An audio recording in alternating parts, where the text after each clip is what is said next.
আমি স্বরলিপি, আমার লেখা কবিতা বন্যা। যতদূর দেখা যায় শুধু জল আর জল, ডুবে গেছে ফসল, ধান ক্ষেত, বসত বাড়ি। জলের স্রোতে ভেসে গেছে সেতু। শারদিয়ার আগে বন্যা আসে প্রতিবার আমার দেশে। আকাশপথে মন্ত্রীরা দেখতে আসেন সেই জলছবি। অত দূর থেকে কি চোখে পড়ে দেশের অশ্রু? সারি সারি দাঁড়িয়ে থাকা নিরন্ন মানুষ, আর জল ঠেলে হেঁটে যাওয়া মা দুর্গাদের। কিন্তু তারা নিজেরাই লড়াই করে আর জীবন যুদ্ধে জয়ী হয়। এক হাতে ধ্বংসকে সরিয়ে রেখে আর এক হাতে করে সৃজন।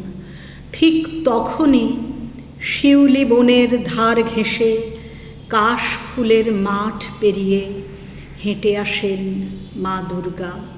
শুরু হয় মায়ের বোধন।